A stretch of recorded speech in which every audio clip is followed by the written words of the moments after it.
going to be doing actually a Warhammer Fantasy Battle Report. This is our first battle report from our new office here. So you have to forgive us if some things aren't painted yet. Today we're going to be doing Ogre Kingdoms versus Lizardmen. Awesome. We're doing right around 2,000 point list, a little bit under. Yeah. We got the, which mission? We got Blood and Glory, I think is what it's called. Yeah. The Breaking Point, and the other thing, I don't know what that's called. What was it? Fortificate? No. Your Fortitude. Fortitude, yeah. And yeah, Fortitude. So it should be good. We're using a frontline gaming mat. We love it. It's our favorite. Wouldn't leave home without it. This is our deployment. We got 3 buildings, trees in the middle, and a statue way over there. Yep. Actually, we'll give you a look at the board in just a sec. Last thing I want to mention about the mission: we are tied on Fortitude because you get 2 for your general and 1 for each banner. He has 2 regular banners and a standard or a BSB. I have 2 regular banners and a BSB, so we're all tied up. So it'll both be a 5 Fortitude. 5 Fortitude. All right, so we'll go ahead and give you a look at the tables real quick, and then we'll get started. All right, so on the Ogre side, we have a big blob of Iron Guts. Inside of it is a level 4 Slaughtermaster. He is only equipped with a Dispel Scroll and the Talisman of Preservation. He, of course, used the Lore of the Great Maw. I also have inside of there a BSB, and the BSB Bruiser, it has the Biting Blade, he has an Enchanted Shield, and the Talisman of Endurance, and an Iron Curse icon. Next to him we have an Iron Blaster, a small unit of Noblars with Trappers. I am using a big 3-man unit of the Grimhorn Rhinox Riders with a Banner, a Bellower, and the Thunderlord. Next to him we have Lead Belchers. Couldn't remember the name of them, thank you. Lead Belchers with a Bellower, another Iron Blaster, and then just a 3-man unit of Bulls.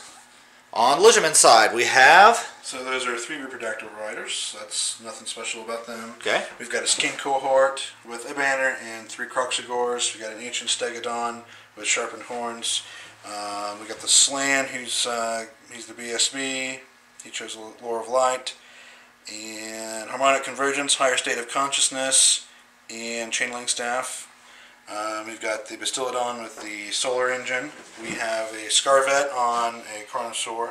Carnosaur has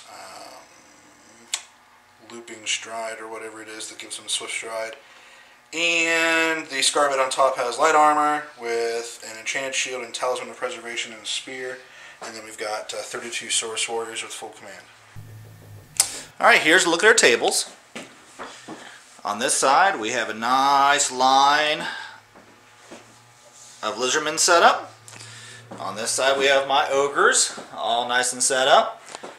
Just so you know, this white base is actually another Iron Blaster, but I haven't got a chance to put it together because I wanted to paint the base before I glue it all together. So he's cool with it, we're good. Alrighty, so we'll go ahead and roll for first turn. Brandon got done with the Lizardmen first, so he gets a +1 to his roll. Yeah, I'm looking to go second though. Ha! A 4, so that's a 5. And I got a 5, so roll off again. Roll, I guess. Give me low. Okay. You got a 6. Son of a bitch. Alright, so we'll be back at the end of Lizardmen turn 1.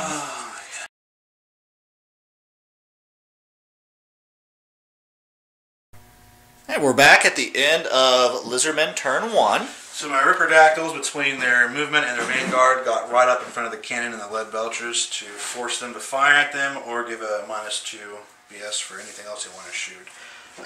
Everything moved up. I moved my Bastillodon up and then my Carnosaur behind it, so hopefully if he wants to shoot me, maybe I'll get lucky and it'll just hit the Bastillodon and stop going because it's a large target. I tried to cast a bunch of spells, didn't really get anything off. I got Beam at Chotek off, but rolled a 1, so I was only able to do 1 wound. I got kind of lucky there. And I think I did 1 wound from the shooting over there. Well, poison's pretty sweet. And that's all I've got right now. Alright. So we'll be going into Ogres turn 1.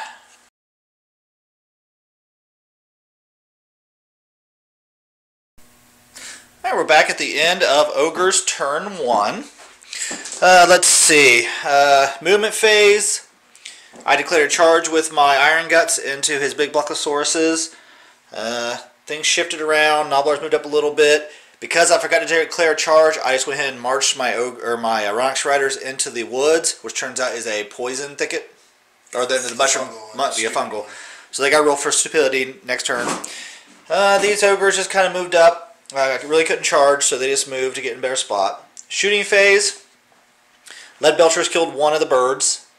I was able to put 3 or 4 wounds. 3 wounds on the what was that thing? Bastillodon. And 1 wound on the Stegodon. That's it in the assault phase, or the close combat phase.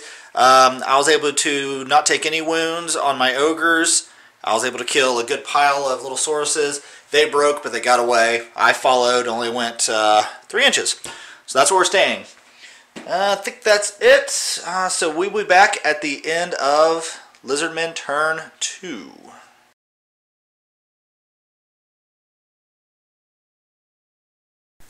Alright, really good turn 2 for Lizardmen. What went down?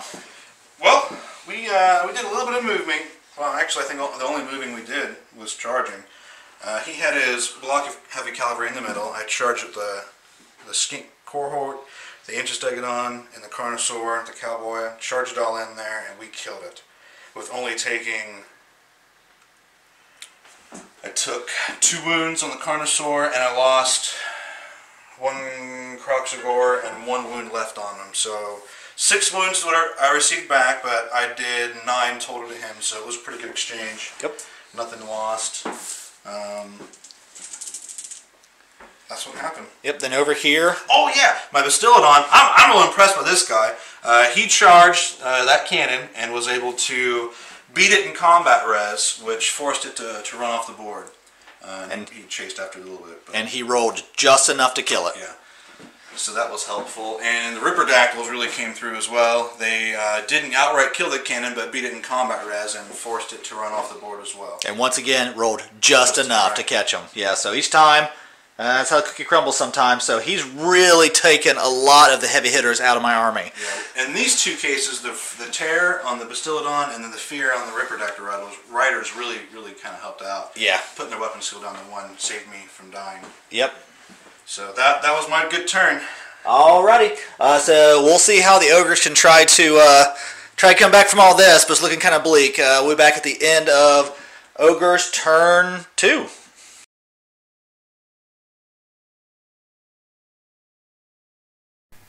Alright, we're back at the end of Ogre's turn 2. Movement phase, I kind of shifted some stuff around over here. Didn't move my Ogre blob. Also, well, he did. He charged the source block. That's what I did. Shooting phase, I put 1 more wound on this guy. Yeah. That's all the shooting I had. Oh, and then also my Nobblers ran off the table in movement phase. They didn't rally. They ran off the table.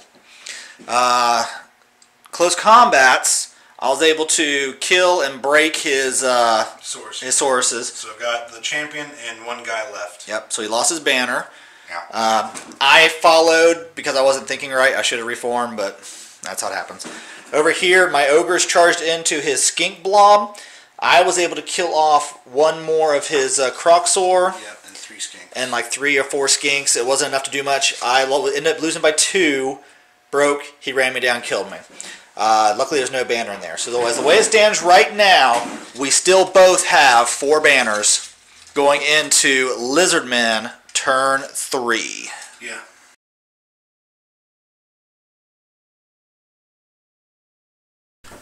Alright, we're back at the end of Lizardmen turn 3. Devastating round. At this point, the game is over. So what happened?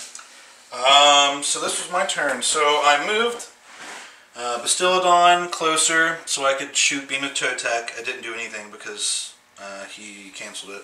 I moved these guys so I could shoot. I did no wounds there. Oh, and I also threw spears, the javelins, and I think I did 1 wound there. You did? And I reformed them to move and shoot. Did no wounds with that. So out of this whole, everything's throwing javelins, I did 1 wound. I moved things. Well, I charged Didn't move him. Yeah, I charged with my Inchestag and my Cowboy Carnosaur into his unit of ogres. Magic phase did nothing absolutely at all. I tried to like 8 dice Barona's Time Warp, hoping that I would miscast so he couldn't dispel scroll it. However, I rolled like 7 ones, so that failed altogether. So no magic happened. Really, the only thing of note happened was this big combat right here. My impact hits did a couple of wounds. He challenged me, I accepted, and he made a mistake and allocated his attacks on the monster, or on the rider instead of the monster. So the monster just cleaned house. Yep, yeah. Monster ate him. Yep. Alright, and at that point I lost all my banners and my general, so that broke me. So he ran away. I caught him with my pursuit because he's Pred Fighter and Frenzy, so he extra had to pursue. Alright, well, good game, sir. Yeah, good game. Alright, and we'll be back with a quick little wrap-up. Well, thanks for watching. It's a really fun game. I know Brandon is really getting a feel for his dinosaurs right now. I think the first game we played, I ripped right through you. It was interesting because right before this game, I was talking to him about my Rhinox Riders. They're using the Forge World experimental rules, and I was telling him that I'm kind of feeling they might be too overpowered. But when charged by 2 dinosaurs and a large block of skinks, they went down pretty quickly.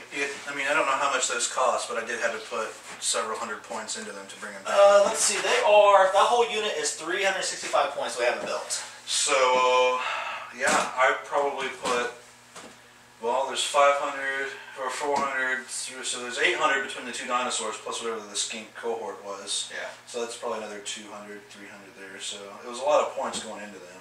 Yeah, and I learned a very important lesson in this game too. I really focused on killing his Saurus block, and in retrospect, that was my big downfall because my big meat bus was chasing his Saurus block across the field while his dinosaurs just cleaned everything up and then headed towards the Saurus block. I think if you'd have switched places with your Rhinox Riders and your main Ogre squad, it would have been different. Because I think the Saurus block is definitely a threat if you don't deal with it, but I think putting your Ogres and your Lord or whatever into them was probably a little bit of overkill. Yeah.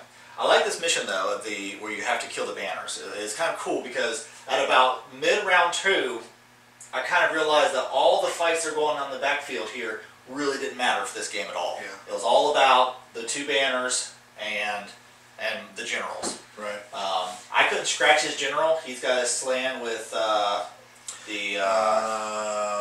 forget what it's called. The 60-point higher state of being or consciousness or something like that. Something's called. And that's the makes him ethereal. Yeah. So I really couldn't. I could probably cast magic at him and stuff, but yeah. But yeah, really fun game.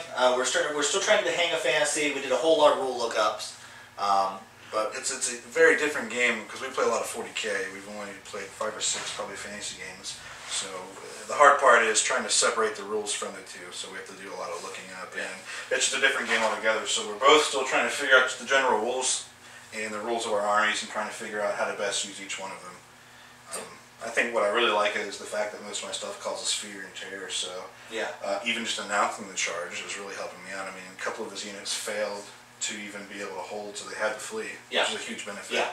Yeah, and it's interesting. Both of our armies were really needing to get the charge armies. So you know, his dinosaurs, especially his Stegodon. Yeah, the Stegodon absolutely has to get the charge off. To do any good. And he only had what, 1 wound left? Oh no, it was the Bastillodon had 1 wound left. Stegodon had 4. And that's the thing too. I mean, you know, with him opening with both of his cannons, he could have brought down, you know, 2 of my big dinosaurs. Yeah. He didn't roll it that way, so he got kind of unlucky on that. But the potential was there. I mean, if you would have shot a cannon each into the Stegodon and the Carnosaur, it rolled well, you could have one-shot both of them, and that would have won the game for you. Because in this case, they were the heavy hitters. Yeah, and I 100% rushed my rolls. So, for instance, on the Carnosaur, I really wanted to kill the Carnosaur because I knew if I killed it, I probably would won that. I would at least held that last battle. And I rolled before I said it, and I didn't want to be that guy, so I said, okay, no, be on the rider. His rider had a 1-up armor save, so I just wasn't getting through that armor save. I knew. 1-up, 4-up. So, all in all, great battle. It's fun to start learning fantasy. I'm really impressed with the Lizardmen as he's been advancing them some. I can tell he's advancing and learning his techniques with them, and yeah, it's been really great. So we'll go ahead and cut it off there, and we'll we'll say thank you for watching, and we'll be back again real soon with more battle reports. Thanks, guys. More painted models.